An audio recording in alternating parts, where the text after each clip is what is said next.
Something's changing. See His glory. Feels like heaven on earth. इसका एक आँख बचपन से नहीं दिख पा रहा था। प्रसाद डॉक्टर के पास कोरबा ले गया था। बोले कि बचपन पैदाइशी से इसका लेंस नहीं बना हुआ है, बोला कि इसका देख नहीं पाएगा बोला। अभी बोल रहा हूँ बच्चे को तो बोल रहा है कि दिखाई पड़ रहा है। Hallelujah.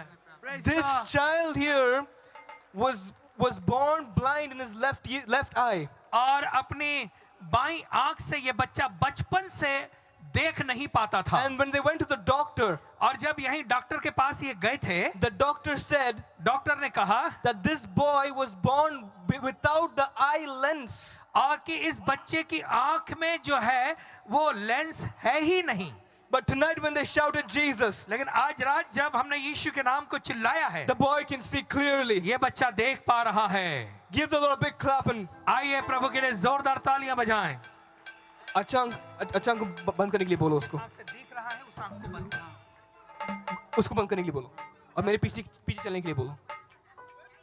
मेरे पीछे चलो। इनके पीछे मेरे जाइए। पीछे आजा। मेरे पीछे आजा। चलो आजा। सब आजा।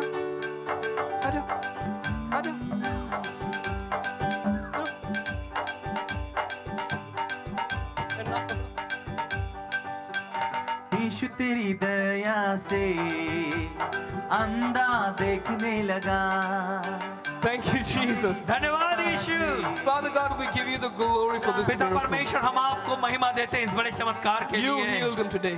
आपने आज इस बच्चे को चंगाई दी You है। deserve the glory. आपको महिमा मिले In Jesus' name. यीशु के नाम में। Amen. बचपन से नहीं सुन रहा था। कौन से कान में? कौन से कान से नहीं सुन पा रहा था? इस कान से नहीं सुन रहा था। अच्छा, कब से? बचपन से। ये कान बंद कर लो। सुनाई दे रहा है? आप जैसे ये कहेंगे वैसा कहो बेटा। हाँ, यीशु। एक, दो,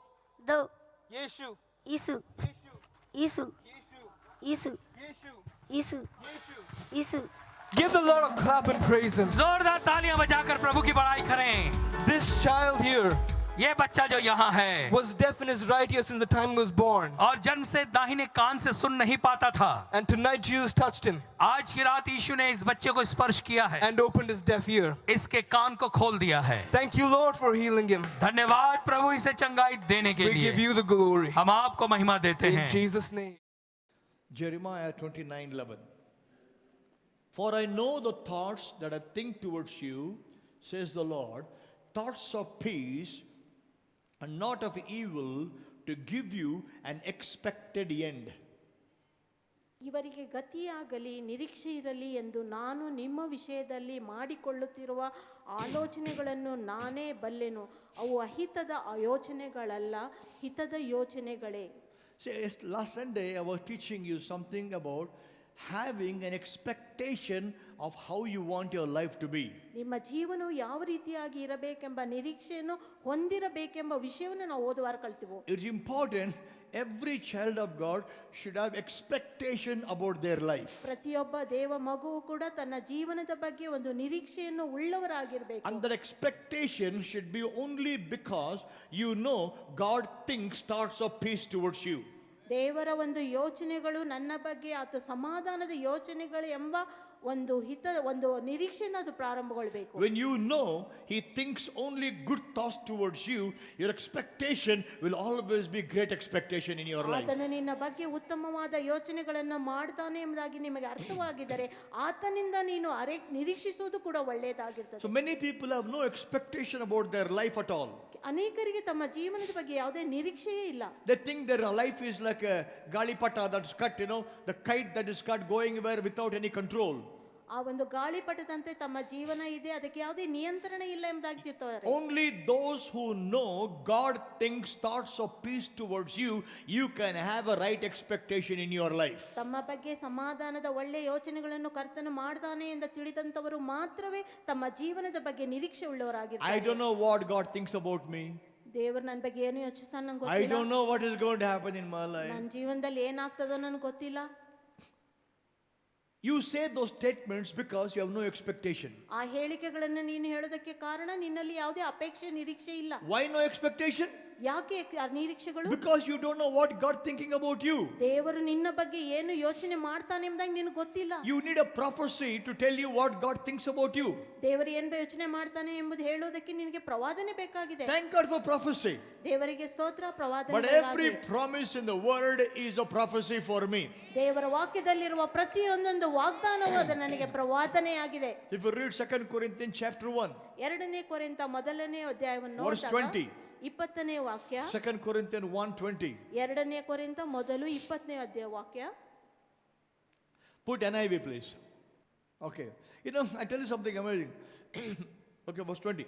For no matter how many promises God has made. ನಿಶ್ಚಯ Hallelujah. ಎಷ್ಟೇ ವಾಗ್ದಾನ ದೇವರು ಮಾಡಿರಲಿ, ಎಷ್ಟೇ ಸಾವಿರ ಲಕ್ಷ ಗಟ್ಟಲೆ ಕೋಟಿ ಗಟ್ಟಲೆ, you open the Bible, you see how many ever promises God has made, they are yes in Christ. ಅವೆಲ್ಲವೂ ಕ್ರಿಸ್ತನಲ್ಲಿ ಹೌದು ಆಮೇನ್ ಆಗಿದೆ. ಹಲ್ಲೆಲೂಯಾ. ಕ್ರಿಸ್ತನಲ್ಲಿ ಅದು ಹೌದು. ಆಮೆನ್.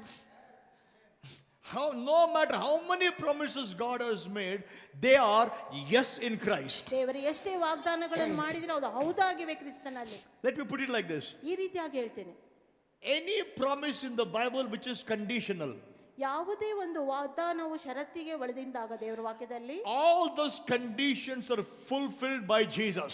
ಆ ಎಲ್ಲಾ ಷರತ್ತುಗಳು ಕ್ರಿಸ್ತನು ನೆರವೇರಿಸಿದ್ದಾನೆ. All those promises are fulfilled by Jesus. ಕ್ರಿಸ್ತನು ಅವೆಲ್ಲವನ್ನು ನೆರವೇರಿಸ್ತಾನೆ. So Jesus fulfilled all the conditions. ಎಲ್ಲಾ ಷರತ್ತುಗಳನ್ನು ಕ್ರಿಸ್ತನು ನೆರವೇರಿಸಿದನು. When he fulfilled it, ಆತನ ನೆರವೇರಿಸಿದಾಗ in him ಆತನಲ್ಲಿ I fulfilled it. ನಾನು ಕೂಡ ನೆರವೇರಿಸಿದ್ದೇನೆ. ಆಮೆನ್. Therefore, ಆ ಕಾರಣ no matter how many promises God has made, ದೇವರು ಎಷ್ಟೇ ವಾಗ್ದಾನ ಮಾಡಿದ್ರು they are yes in him, ಆತನಲ್ಲಿ ಅದು ಹೌದಾಗಿದೆ. not for him. ಆತನಿಗಾಗಿ ಅಲ್ಲ, Yes in him. ಆತನಲ್ಲಿ ಹೌದು. You are in him. ನೀವು ಆತನಲ್ಲಿದ್ದೀರಿ. So when you go to God and say, God, what about the promise? God says, it is yes. ದೇವರಿಗೆ ಹೋಗಿ ವಾಗ್ದಾನದ ಬಗ್ಗೆ ಏನು ಎಂಬುದಾಗಿ ಕೇಳಿದಾಗ ಆತನ ಹೇಳ್ತಾನೆ ಹೌದು, ಅದು ಎಸ್ ಎಂಬುದಾಗಿ. Why Christ fulfilled every condition? ಯಾಕೆ ಕ್ರಿಸ್ತನು ಎಲ್ಲಾ ಷರತ್ತುಗಳನ್ನು So ನೆರವೇರಿಸ್ತಾನೆ. no matter how many promises God has made, ದೇವರು ಎಷ್ಟೇ ವಾಗ್ದಾನಗಳನ್ನು they ಮಾಡಿದ್ರು ಕೂಡ are yes in Christ. ಅವು ಕ್ರಿಸ್ತನಲ್ಲಿ ಹೌದಾಗಿವೆ. No devil can say you are not qualified to receive this promise of God in your life. ದೇವರ ಈ ವಾಗ್ದಾನವನ್ನು ನಿನ್ನ ಜೀವನದಲ್ಲಿ ಪಡೆಯೋದಕ್ಕೆ ನೀನು ಯೋಗ್ಯನಲ್ಲ ಎಂಬುದಾಗಿ ಯಾವ ಸೈತಾನನೇ ಹೇಳಕ್ ಸಾಧ್ಯ ಇಲ್ಲ. ನಿನ್ನ ಮಖ ನೋಡ್ಕೋ, ನೀನ್ ಹಿಂಗೆ ವಾಗ್ದಾನ ಫುಲ್ಫಿಲ್ ಆಗ್ತದೆ, ನೀನ್ ನೋಡ್ಕೋ ಹೆಂಗಿದ್ದೆ, ನೀನ್ ನೋಡ್ಕೋ. You should tell the devil, every promise is yes, not because of who I am, what I did. Every promise is yes because I am in Christ. ಎಲ್ಲಾ ವಾಗ್ದಾನಗಳು ನಾನು ಏನಾಗಿದ್ದೇನೆ ಅಲ್ಲ, ನಾನು ಕ್ರಿಸ್ತನಲ್ಲಿ ಇರುವ ಕಾರಣ ಅದು ಹೌದಾಗಿದೆ. That's the problem the child of God to believe. ಆ ವಾಗ್ದಾನವನ್ನು ದೇವರ ಮಗುವು ನಂಬಬೇಕು. Put the words. No matter how many promises God has made, they are yes in Christ. So our responsibility is, and so through him the amen is spoken by us. ಆತನ ಮೂಲಕವಾಗಿ ನಾವು ಆಮೇನ್ ಎಂದು ಹೇಳುತ್ತೇವೆ. He said yes. ಆತನು ಹೌದು ಎಂದನು. You should say amen to it. ನಾವು ಆಮೇನ್ ಎಂದಾಗ ಹೇಳ್ಬೇಕು. Amen is not the end. ಆಮೇನ್ ಅನ್ನೋದು ಅಂತ್ಯವಲ್ಲ. Amen is so be it and it begins in your life. ಆಮೇನ್ ಅದು ಹಾಗೆ ಆಗಲಿ ಎಂಬುದಾಗಿ ಮತ್ತು ಅದು ನಿಮ್ಮ ಜೀವನದಲ್ಲಿ ಪ್ರಾರಂಭಗೊಳ್ಳುತ್ತದೆ. Many Christians made amen to be the end. ಅನೇಕರು ಆಮೇನ್ ಅನ್ನೋದನ್ನು ಅಂತ್ಯಕ್ಕೆ Like in ಹೇಳ್ತಾರೆ. the cinema they put the end. ಸಿನಿಮಾದಲ್ಲಿ ದಿ ಎಂಡ್ ಅಂತ ಹಾಕ್ತಾರೆ. ಓಕೆ, ದಿ ಎಂಡ್ ಅಂತ ಹಾಕ್ತಾರೆ. Similarly in prayer you think amen is the end. ಅದೇ ರೀತಿಯಾಗಿ ಪ್ರಾರ್ಥನೆ ಅಂತ್ಯದಲ್ಲಿ ಆಮೇನ್ ಎಂಬುದಾಗಿ ಎಂಡ್ ಅಂತ ಹೇಳ್ತೇವೆ. Amen is not the end. Amen ಎನ್ನುವುದು ಅಂತ್ಯ ಅಲ್ಲ. Amen is the beginning of whatever you prayed. Amen ಅನ್ನುವುದು ನೀನು ಪ್ರಾರ್ಥಿಸಿದ ಪ್ರಾರಂಭವಾಗಿದೆ ಅದು. The way Christians amen. ಕ್ರೈಸ್ತರು ಅನೇಕರು ಹೇಳ್ತಾರೆ ಆಮೇನ್ ಎಂಬುದಾಗಿ ಓಡೋಗ್ತಾರೆ. No, when you say amen, get ready to expect something to happen. ನೀನು ಆಮೇನ್ ಎಂಬುದಾಗ ನಿರೀಕ್ಷೆಯನ್ನು ಹೊಂದಿಕೋ, ಯಾವುದನ್ನು ಪಡೆಯುವುದಕ್ಕಾದ್ರೆ. I'm telling you, church does not know the word and you mess it up. You know, amen is only ಊಟ ಮಾಡ, pray ಊಟ ಮಾಡ, ಊಟ ಊಟ ಊಟ ಊಟ, ಆಮೇಲೆ ಹಂಗ್ರಿ ಸ್ವಾಮಿ ಯೇಸುವೆ ನಿನಗೆ ಸ್ತೋತ್ರ, ನನಗೆ ಆತರ, amen.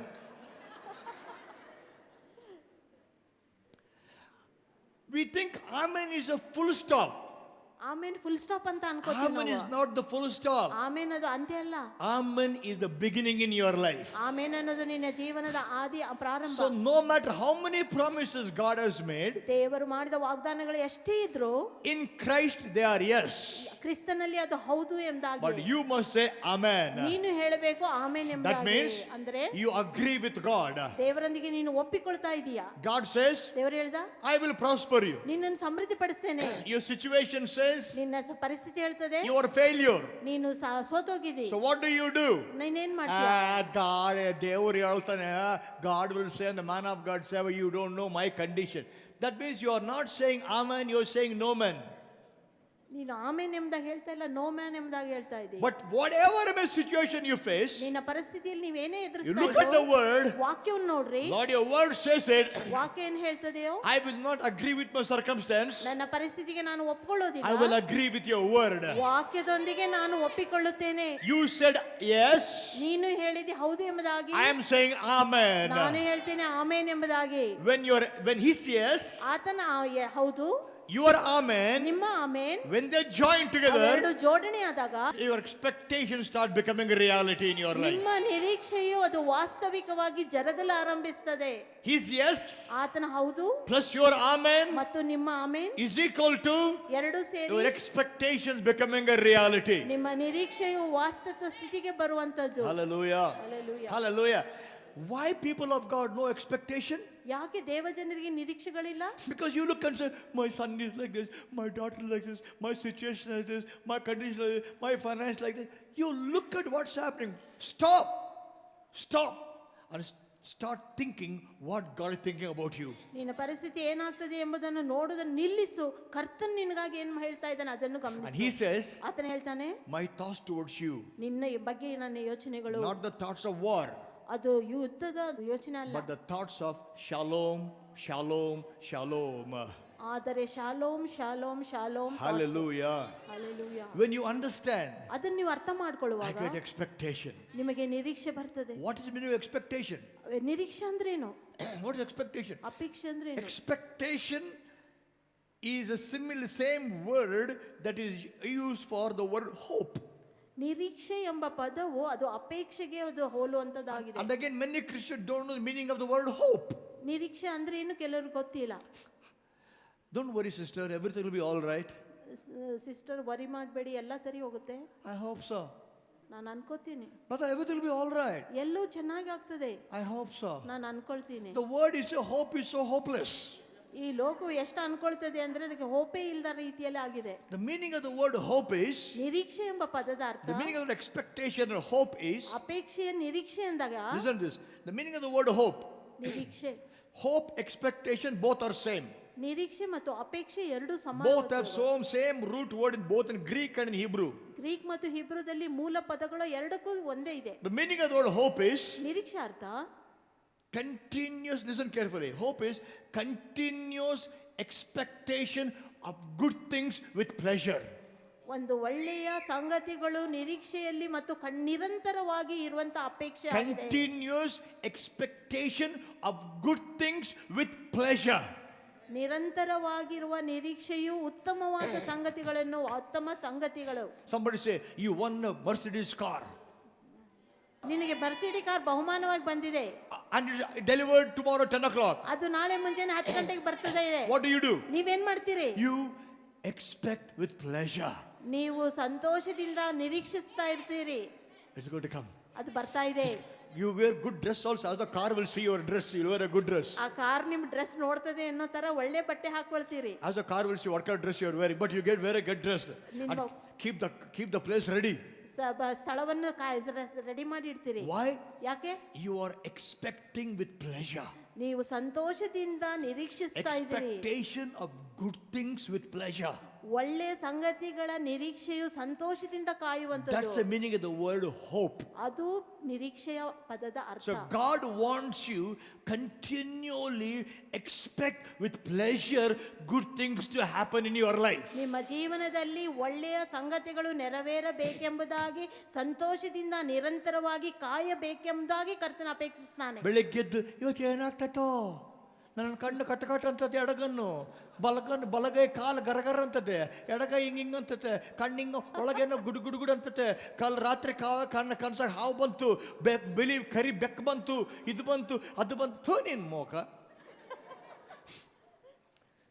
You always think about that. Ayyo, I had this dream, I had the dream, what happened tomorrow? Ayyo, I got a black cat, ayyo, I saw this, ayyo, what happened? You expect something wrong to happen. ನೀವು ಕೆಟ್ಟದ್ದು ನಿಮ್ಮ ಜೀವನದಲ್ಲಿ ನಡೆಯಬೇಕೆಂಬುದಾಗಿ ನಿರೀಕ್ಷೆ ಪಡ್ತೀರಿ. Every day. ಪ್ರತಿದಿನ Get up in the morning. ಮುಂಜಾನೆ ಹೇಳಿ. Expect with pleasure good things to happen. ಸಂತೋಷದಿಂದ ಒಳ್ಳೆ ಸಂಗತಿಗಳು ನಿಮ್ಮ ಜೀವನದಲ್ಲಿ ನೆರವೇರಬೇಕೆಂಬ ಅಪೇಕ್ಷೆಯಿಂದ ಎದ್ದೇಳ್ರಿ. Why? ಯಾಕೆ? He knows the thoughts he thinks towards me. ಆತನು ನನ್ನ ಬಗ್ಗೆ ಯೋಚನೆ ಮಾಡ್ತಾ ಇರುವ ಯೋಚನೆಗಳನ್ನು ಆತನು ಬಲ್ಲನು. And I can know the thoughts he thinks towards me. ಆತನು ನನ್ನ ಬಗ್ಗೆ ಮಾಡ್ತಾ ಇರುವ ಯೋಚನೆಗಳನ್ನು ನಾನು ಕೂಡ ತಿಳ್ಕೊಳ್ಬಹುದು. He wrote all the thoughts here. ಇಲ್ಲಿ ಎಲ್ಲಾ ಆತನ ಯೋಚನೆಗಳನ್ನು ಬರೆದಿಟ್ಟಿದ್ದಾನೆ. Every thought of God is written here. ದೇವರ ಎಲ್ಲಾ ಯೋಚನೆಗಳು ವಾಕ್ಯದಲ್ಲಿ ಬರೆಯಲ್ಪಟ್ಟಿದೆ. But the problem is, where is time for you to open this? ಸಮಸ್ಯೆ ಏನಂದ್ರೆ ಅದನ್ನು ತೆರೆಯೋದಕ್ಕೆ ನಿಮಗೆ ಸಮಯ ಎಲ್ಲಿದೆ? Where is the time to open this? ಸಮಯ ಎಲ್ಲಿದೆ ಅದನ್ನು ತೆರೆಯೋದಕ್ಕೆ? You only have time to read Google, Google ಓದಕ್ಕೆ ಸಮಯ ಇದೆ. what the health book says, health book ಏನ್ ಹೇಳ್ತದೆ? all stupid things. ಈ ಮೂರ್ಖತನದ There's no time ಸಂಗತಿಗಳು. to open the book. ಈ ವಾಕ್ಯವನ್ನು ನೀವು ತೆಗೆಯೋದಕ್ಕೆ Open ಸಮಯ it up. ತೆರೀರಿ. You see all the thoughts of God here. ದೇವರ ಎಲ್ಲಾ ಯೋಚನೆಗಳು ನೀವು ಇಲ್ಲಿ ಕಂಡ್ಕೊಳ್ತೀರಿ. Every thought of God you read. ದೇವರ ಎಲ್ಲಾ ಯೋಚನೆಗಳನ್ನು ನೀವು ಇಲ್ಲಿ ಓದ್ತೀರಿ. I'm telling you ನಿಮ್ಗೆ ಹೇಳ್ತೀನಿ, something about God. Get this one. ದೇವರ ಬಗ್ಗೆ ಒಂದು ವಿಚಾರ ಹೇಳ್ತೀನಿ, ಇದನ್ನ ನೀವು Get this ತಿಳ್ಕೊಳ್ಬೇಕು, one. ಇದನ್ನ ಪಡ್ಕೊಳ್ಬೇಕು ನೀವು. Not only every word comes out of his mouth is promise. ಆತನ ಬಾಯಿಂದ ಹೊರಡುವ ಪ್ರತಿಯೊಂದು ವಾಕ್ಯವು ಕೇವಲ ವಾಗ್ದಾನವಲ್ಲ. ಬರೇ ಆತನ ಬಾಯಿಂದ ಬರೋ ಮಾತು ಮಾತ್ರ ವಾಗ್ದಾನ ಅಲ್ಲ. But every thought he thinks is a promise. ಆತನು ಯೋಚಿಸುವ ಪ್ರತಿ ಒಂದೊಂದು ಯೋಚನೆಗಳು ಕೂಡ ವಾಗ್ದಾನಗಳು. Amen. What words come out of my mouth is my promise. ನನ್ನ ಬಾಯಿಂದ ಏನು ವಾಕ್ಯ ಬರ್ತದೋ ಅದು ನನ್ನ ವಾಗ್ದಾನ. Not what I think is not a promise to ನಾನು you. ಯೋಚನೆ ಮಾಡ್ತಾ ಇರುವ ವಿಚಾರವು ನಿಮಗೆ But with ವಾಗ್ದಾನವಲ್ಲ. God is different. ಆದರೆ ದೇವರೊಂದಿಗೆ ಅದು Not ಬೇರೆ only ಆಗಿದೆ. what he says is a promise, ಆತನು ಹೇಳುವುದು ಮಾತ್ರ ವಾಗ್ದಾನವಲ್ಲ, what he thinks is a promise. ಆತನು ಯೋಚಿಸುವಂತದ್ದು ಕೂಡ ನಿನ್ನ ವಾಗ್ದಾನ. Amen. Hallelujah. Hallelujah. That's why he said, ಅದಕ್ಕೆ ಆತನು he didn't ಹೇಳಿದ, say, I know the words I speak for you. ನಾನು ನಿನಗೆ ಹೇಳಬೇಕಂತ ಮಾತುಗಳು ನನಗೆ ಗೊತ್ತು ಎಂಬುದಾಗಿ ಹೇಳಲ್ಲ. He said, I know the thoughts I think towards you. ನಾನು ನಿನ್ನ ಬಗ್ಗೆ ಮಾಡ್ತಾ ಇರುವ ಯೋಚನೆಗಳನ್ನು ನಾನು ಬಲ್ಲೆ ಎಂಬುದಾಗಿ Why? ಹೇಳ್ತಾನೆ. ಯಾಕೆ? Not only his word is a promise, ಆತನ ವಾಕ್ಯ ಮಾತ್ರ his ವಾಗ್ದಾನವಲ್ಲ, thoughts are a promise to you. ಆತನ ಯೋಚನೆಗಳು ಕೂಡ ನಿನ್ನ ವಾಗ್ದಾನ. Hallelujah. Amen. Hallelujah. Hallelujah. If you understand this, ಇದನ್ನ ನೀವು ಅರ್ಥ ಮಾಡ್ಕೊಂಡ್ರೆ nobody will put a face like this. ಯಾರು ಜೊಲ್ಲು ಮುಖವನ್ನು ಹಾಕೊಳ್ಳೋದಿಲ್ಲ. That grumpy faces will disappear. ಗಂಟು ಮುಖವುದು ನಿಮ್ಮಿಂದ ಹೋಗ್ಬಿಡ್ತದೆ. You'll always be expecting something to happen. ನೀವು ಯಾವಾಗಲೂ ಒಳ್ಳೆಯದು ಜರುಗುವಂತೆ ನಿರೀಕ್ಷೆ ಉಳ್ಳವರಾಗಿರ್ತೀರಿ. Hallelujah. Hallelujah. Hallelujah. Hallelujah. Understand the power of hope and expectation. ನಿರೀಕ್ಷೆ ಅಪೇಕ್ಷೆಯ ಬಲ ಎಷ್ಟು ಎಂಬುದಾಗಿ ಅರ್ಥ ಮಾಡ್ಕೊಡ್ರಿ. I'm never a hopeless man. I am never a hopeless man. ನಾನು ನಿರೀಕ್ಷೆ ಇಲ್ಲದವನಲ್ಲ. I'm always a man full of hope. ನಿರೀಕ್ಷೆಯಿಂದ ತುಂಬಿದ ವ್ಯಕ್ತಿಯಾಗಿದ್ದೇನೆ Whatever I ನಾನು. may go through, ನಾನು ಏನೇ ಸಮಸ್ಯೆ ಹಾದು ಹೋದ್ರು, whatever blunders I might have committed, ಎಂತ ದೊಡ್ಡ ತಪ್ಪುಗಳನ್ನು ನಾನು in ಮಾಡಿದ್ರು, the midst of it, I always have a hope and expectation from my Father. ಅವುಗಳ ಮಧ್ಯದಲ್ಲಿಯೇ ನನ್ನ ತಂದೆಯ ಮೇಲೆ ನನಗೆ ನಿರೀಕ್ಷೆ ಇದೆ, ಅಪೇಕ್ಷೆ ಇದೆ. And always his expectations happen in my life. His thoughts happen in my life. ಆತನ ಯೋಚನೆಗಳು, ಆತನ ಅಪೇಕ್ಷೆಗಳು ನನ್ನ ಜೀವನದಲ್ಲಿ ಯಾವಾಗಲೂ Come with ಜರುಗಿದೆ. me to book of Psalms, chapter 62. ಕೀರ್ತನೆ 62ನೇ ಅಧ್ಯಾಯಕ್ಕೆ ನೀವು ಬನ್ರಿ. Psalm 62. ಕೀರ್ತನೆ 62ನೇ ಅಧ್ಯಾಯ. If you remember, I told you always, when you begin Psalm, how do you read the Psalm? ನೀವು ಕೀರ್ತನೆಯನ್ನು ಯಾವ ರೀತಿಯಾಗಿ ಪ್ರಾರಂಭಿಸಬೇಕು? Who wrote it? ಅದನ್ನು ಯಾರು ಬರೆದಿದ್ದಾರೆ? Always remember who wrote it. ಆ ಕೀರ್ತನೆಯನ್ನು ಯಾರು ಬರೆದಿದ್ದಾರೆ ಎಂಬುದಾಗಿ ಜ್ಞಾಪಕದಲ್ಲಿ ಇಟ್ಕೊಳ್ಳಿ. Psalm 62. ಕೀರ್ತನೆ 62ನೇ ಅಧ್ಯಾಯ. It says here, it's a Psalm of David. ಇದು ದಾವೀದನ ಒಂದು ಕೀರ್ತನೆಯಾಗಿದೆ. I love Psalms of David. ದಾವೀದನ ಕೀರ್ತನೆಗಳು ನನಗೆ ತುಂಬಾ ಇಷ್ಟ. Why? ಯಾಕೆ?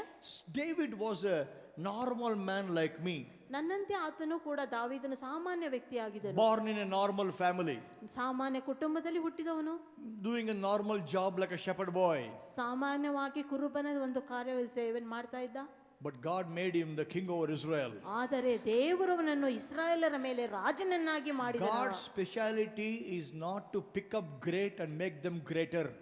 ಒಂದು ದೊಡ್ಡವರನ್ನು ಹುಡುಕಿ ಅವರನ್ನು ಮತ್ತಷ್ಟು ದೊಡ್ಡವರು ಮಾಡುವುದು ದೇವರ ವಿಶೇಷತೆ ಅಲ್ಲ. God picks up nobody and makes them great. That is the speciality of God. ಏನೂ ಅಲ್ಲದವರನ್ನು ಆತನು ಆರಿಸಿಕೊಂಡು ದೊಡ್ಡವರನ್ನಾಗಿ ಮಾರ್ಪಡಿಸುವುದೇ ದೇವರ ಒಂದು ವಿಶೇಷತೆ. Somebody told me God uses nobody. ಯಾರೋ ಹೇಳಿದ್ರು ಏನು ಅಲ್ಲದವರನ್ನು ದೇವರು I said ಉಪಯೋಗಿಸ್ತಾನೆ. correct, Ram, my name is nobody. ನನ್ನ ಹೆಸರು ಏನು ಅಲ್ಲದವರು. God uses nobody. ಏನು ಅಲ್ಲದವರನ್ನು ಕರ್ತನು That is ಉಪಯೋಗಿಸ್ತಾನೆ. speciality of God. ಅದು ದೇವರ ವಿಶೇಷತೆ. That's why I love to read the David's life, to see what he pours out, what he talks about God, what secrets he's bringing out. ದೇವರ ಬಗ್ಗೆ ಆತನು ಏನು ಯೋಚಿಸ್ತಾನೆ, ಮಾತಾಡ್ತಾನೆ, ಯಾವ ರಹಸ್ಯಗಳನ್ನು ಆತನು ತರ್ತಾನೆ ಎಂಬುದಾಗಿ ವಾಕ್ಯದಲ್ಲಿ ನಾನು ಹುಡುಕಲು ಬಯಸ್ತೇನೆ. Look at me. ನನ್ನ ಕಡೆ ನೋಡ್ರಿ. You know, I read the life of David, I read the life of Mr. Nobodies to see what is that they learned from God that made them what they are, and I start to put them into practice. I see things happening in my life too. ಏನು ಅಲ್ಲದಂತಹ ದಾವೀದನು ಮತ್ತೆ ಇತರರ ಜೀವನವನ್ನು ನಾನು ನೋಡ್ತೇನೆ. ಏನು ಅಲ್ಲದವರನ್ನು ಒಬ್ಬ ದೊಡ್ಡ ವ್ಯಕ್ತಿಯನ್ನಾಗಿ ಮಾಡುವುದಕ್ಕೆ ಅವರು ಕರ್ತನಲ್ಲಿ ಏನು ವಿಶೇಷತೆಯನ್ನು ಕಂಡು ಹಿಡಿದ್ರು ಎಂಬುದಾಗಿ. Psalm 62. ಕೀರ್ತನೆ 62. Truly, my soul waits upon God, from him comes my salvation. ನನ್ನ ಮನಸ್ಸು ದೇವರನ್ನೇ ನಂಬಿ ಶಾಂತವಾಗಿರುವುದು, ನನ್ನ ರಕ್ಷಣೆಯು ಆತನಿಂದಲೇ. Next verse. He only is my rock and my salvation. He is my defense. I shall not be greatly moved. ಆತನೇ ನನಗೆ ಶರಣನು, ರಕ್ಷಕನು, ದುರ್ಗವು, ನಾನು ಕದಲೆನು, ಬೀಳೆನು. Amazing. These two verses I can teach you for one full day. ಈ ಎರಡು ವಾಕ್ಯವನ್ನು ಪೂರ್ತಿ ದಿನ ನಾನು ಕಲಿಸಬಹುದು. Let's go back to Psalm 62:1. ಕೀರ್ತನೆ 62:1. Look at it carefully. Truly my soul waits upon God. ನನ್ನ ಮನಸ್ಸು ದೇವರನ್ನೇ ನಂಬಿ ಶಾಂತವಾಗಿರುವುದು. For from him comes my salvation. ನನ್ನ ರಕ್ಷಣೆಯು ಉಂಟಾಗುವುದು ಆತನಿಂದಲೇ. Hallelujah. David is saying, my salvation comes from the Lord. ದಾವೀದನು ಹೇಳ್ತಾನೆ, ನನ್ನ ರಕ್ಷಣೆಯು ಕರ್ತನಿಂದ ಬರ್ತದೆ. My salvation comes from the Lord. ನನ್ನ ರಕ್ಷಣೆಯು ಕರ್ತನಿಂದ ಬರ್ತದೆ. That is the step one. ಅದು ಮೊದಲನೇ ಹಂತ. Next he says, ಆತನು ಹೇಳ್ತಾನೆ, no. He corrects himself. ಆತನು ತನ್ನನ್ನೇ ಸರಿಪಡಿಸಿಕೊಳ್ತಾನೆ. Next verse. ಮತ್ತೆ ಮುಂದಿನ He ವಾಕ್ಯ. says, he is my rock, he is my salvation. ಆತನು ನನ್ನ ದುರ್ಗವು, ಶರಣನು, ರಕ್ಷಕನು. First he says, ಮೊದಲು ಹೇಳ್ತಾನೆ, my salvation comes from him. ನನ್ನ ರಕ್ಷಣೆಯು ಕರ್ತನಿಂದ ಬರ್ತದೆ. Next he says, ಆಮೇಲೆ ಹೇಳ್ತಾನೆ, he is my salvation. ಆತನೇ ನನ್ನ ರಕ್ಷಣೆ ಆಗಿದ್ದಾನೆ. ಆಮೇಲೆ Step one, ಮೊದಲನೇ ಹಂತ, he thinks what is going to come, what is going to give me. ಆತನು ನನಗೆ ಏನು ಕೊಡ್ತಾನೆ Oh, ಎಂಬುದಾಗಿ. he gives me salvation. ಆತನು ನನಗೆ ರಕ್ಷಣೆಯನ್ನು ಕೊಡ್ತಾನೆ. Next he recognizes, ಆಮೇಲೆ ಆತನು ಗುರುತಿಸ್ತಾನೆ, no, he's not giving me salvation. ಇಲ್ಲ ಆತನ ರಕ್ಷಣೆಯನ್ನು ಕೊಡೋನಲ್ಲ, He is my salvation. ಆತನೇ ನನ್ನ ರಕ್ಷಣೆ ಆಗಿದ್ದಾನೆ. ಆಮೇನ್. Hallelujah. Understand this. ಅದನ್ನ ನೀವು ಅರ್ಥ ಮಾಡ್ಕೊಡ್ರಿ. Don't go for what he gives. ಆತನ ಏನು ಕೊಡ್ತಾನೆ ಎಂಬುದಾಗಿ ಹುಡುಕೊಂಡು ಹೋಗ್ಬೇಡ್ರಿ. Go for him. ಆತನಿಗಾಗಿ ಹೋಗಿರಿ. Him. ಆತನಿಗಾಗಿ. First he says, my strength comes from the Lord. ಆತನ ಮೊದಲು ಹೇಳ್ತಾನೆ, ನನ್ನ ಶಕ್ತಿಯು ಕರ್ತನಿಂದ ಬರ್ತದೆ. Then he says, Lord, you are my strength. ಆಮೇಲೆ ಹೇಳ್ತಾನೆ, ಕರ್ತನೇ ನೀನೇ ನನ್ನ ಬಲವಾಗಿದೆ. Amen. Hallelujah. Hallelujah.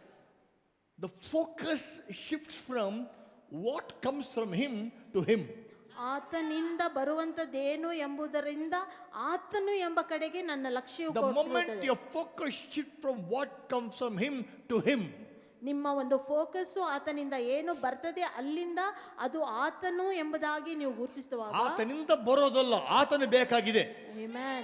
ಯಾವಾಗಾದ್ರೆ ನಿಮ್ಮ ಒಂದು ಆ ದೃಷ್ಟಿ ಆತನಿಂದ ಏನು ಪಡ್ಕೊಳ್ತೀನಿ ಅಂತ ತೆಗೆದು ಆತನ್ನ ಪಡ್ಕೋಬೇಕು ಅಂತ ಬರುತ್ತೋ, ನಿಮ್ಮ ಜೀವಿತ ಅದ್ಭುತ ಕಾರ್ಯಗಳು ನಡೀತವೆ. Amen.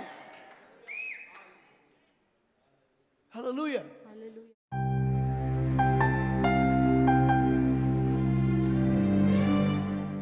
Hallelujah. ದೇವರ ವಾಕ್ಯವನ್ನು ಕೇಳಿದಿರಲ್ಲ, ಬೈಬಲಲ್ಲಿ ಬರೆಯಲ್ಪಟ್ಟಿದೆ, ವಿಶ್ವಾಸವು ಕೇಳುವುದರಿಂದ ಬರುತ್ತೆ ಅಂತ. ಆದ ಕಾರಣ ಈಗ ಕೇಳಿದ ವಾಕ್ಯದ ಮೇಲೆ ವಿಶ್ವಾಸವಿಟ್ಟರೆ ನನ್ನ ಜೊತೆ ನೀವು ಪ್ರಾರ್ಥನೆ ಮಾಡ್ಬೋದು. ಯಾಕೆಂದರೆ ಹೆಬ್ರಿಯರಿಗೆ ಬರೆದ ಪತ್ರಿಕೆ 4ನೇ ಅಧ್ಯಾಯ 2ನೇ ವಚನದಲ್ಲಿ ಈ ರೀತಿಯಾಗಿ ಬರೆಯಲ್ಪಟ್ಟಿದೆ, ಅವರಿಗೆ ಸುವಾರ್ತೆಯು ಸಾರೋಣವಾದಂತೆಯೇ ನಮಗೂ ಸಾರೋಣವಾಯಿತು, ಆದರೆ ಕೇಳಿದವರು ನಂಬಲಿಲ್ಲವಾದ ಕಾರಣ ಸಾರಿದ ಆ ವಾಕ್ಯದಿಂದ ಅವರಿಗೆ ಪ್ರಯೋಜನವಾಗಲಿಲ್ಲ. ವಾಕ್ಯ ಸಾರಿದ ನಂತರ ಆ ವಾಕ್ಯದಲ್ಲಿನ ವಿಶ್ವಾಸವನ್ನು ನಾವು ಸೇರಿಸಬೇಕು. ಇಲ್ಲಾಂದರೆ ಸಾರಿದ ವಾಕ್ಯವು ನಮಗೆ ಪ್ರಯೋಜನವಾಗುವುದಿಲ್ಲ. ಇವತ್ತು ಕೇಳಿದ ವಾಕ್ಯದೊಂದಿಗೆ ನಿಮ್ಮ ವಿಶ್ವಾಸವನ್ನು ಕೂಡಿಸಿರಿ. ನಾವು ಒಟ್ಟಾಗಿ ಪ್ರಾರ್ಥನೆ ಮಾಡೋಣ. ಸಾಧ್ಯವಾದರೆ ನಿಮ್ಮ ಕೈಯನ್ನು ಟಿ ವಿಯಲ್ಲಿ ಕಾಣುವ ನನ್ನ ಕೈ ಮೇಲಿಟ್ಟು ನನ್ನೊಟ್ಟಿಗೆ ಪ್ರಾರ್ಥನೆ ಮಾಡಿ. Hallelujah. Thank you Jesus. Hallelujah. ನಮ್ಮ ಕರ್ತನಾದ ಸ್ವಾಮಿ ಯೇಸುವೆ, ನಿನ್ನ ನಾಮಕ್ಕೆ ಸ್ತೋತ್ರ. ಅಪ್ಪ, ಈ ರೀತಿಯಾಗಿ ನಮ್ಮನ್ನು ಮತ್ತೊಂದು ಸಲ ನಿನ್ನ ವಾಕ್ಯದ ಹತೋಟಿಯಲ್ಲಿ ತಗೊಂಡು ಬಂದು ವಾಕ್ಯವನ್ನು ಕೇಳುವಂತೆ ಕೊಟ್ಟಿರೋ ಭಾಗ್ಯಕ್ಕೆ ಸ್ತೋತ್ರ. ಕರ್ತನೆ, ಕೇಳಿದ ವಾಕ್ಯದಿಂದ ನಾವು ವಿಶ್ವಾಸವನ್ನು ಜೋಡಿಸುವಾಗ ಅಪ್ಪ, ನಿನ್ನ ವಾಕ್ಯವು ನಮ್ಮ ಜೀವಿತದಲ್ಲಿ ಪ್ರಯೋಜನಕರವಾಗಿ ಜೀವಿತ ಬದಲಾವಣೆ ಮಾಡಿದೆ. ಕರ್ತನಾದ ಯೇಸು ನಾಮದಲ್ಲಿ ವಾಕ್ಯವನ್ನು ಕೇಳುವ ಪ್ರತಿಯೊಂದು ಮಗನಿಗಾಗಿ ಮಗಳಿಗೆ ಪ್ರಾರ್ಥನೆ ಮಾಡ್ತಿದ್ದೀನಪ್ಪ. ನಿನ್ನ ಕೈಯನ್ನೇ ಚಾಚಿ ಅವರನ್ನು ಆಶೀರ್ವಾದ ಮಾಡಿ ಅವರ ಮನೆಯಲ್ಲಿರುವ ಶರೀರದಲ್ಲಿರುವ ಎಲ್ಲ ಸಮಸ್ಯೆಗಳನ್ನು ಪರಿಹರಿಸಿ ಅಪ್ಪ, ನಿನ್ನ ಸಮಾಧಾನ ಶಾಂತಿಯನ್ನು ಅವರ ಕುಟುಂಬದಲ್ಲಿ ಜೀವಿತದಲ್ಲಿ ಉಂಟು ಮಾಡಬೇಕಾದ್ರೆ ಪ್ರಾರ್ಥನೆ ಮಾಡ್ತಿದ್ದೇನೆ. ಕರ್ತನಾದ ಯೇಸು ನಾಮದಲ್ಲಿ ಪ್ರತಿಯೊಂದು ಅನಾರೋಗ್ಯವನ್ನು ಶಪಿಸ್ತಾ ಇದ್ದೇನಪ್ಪ. ತಲೆಯಿಂದ ಕಾಲಿನವರೆಗೆ ಯೇಸು ನಾಮದಲ್ಲಿ ಯಾವುದೇ ಕಾಯಿಲೆ ಈ ಮಕ್ಕಳನ್ನು ಬಿಟ್ಟು ಹೋಗೋದು ಅಪ್ಪಣೆ ಕೊಡ್ತಾ ಇದೆ. ಯೇಸು ನಾಮದಲ್ಲಿ ಕಿವಿ ತೆಗೆಯಲ್ಪಡಲಿ, ಕುರುಡ ಕಣ್ಣು ನೋಡಲಿ, ಚರ್ಮವ್ಯಾಧಿ ಗುಣವಾಗಲಿ ಯೇಸು ನಾಮದಲ್ಲಿ. ಎಲ್ಲ ಒಂದು ಆರ್ಥರೈಟಿಸ್ ಹೊರಗೆ ಬರಲಿ ಯೇಸು ನಾಮದಲ್ಲಿ. ಎಲುಬುಗಳು ಗುಣವಾಗಲಿ ಯೇಸು ನಾಮದಲ್ಲಿ.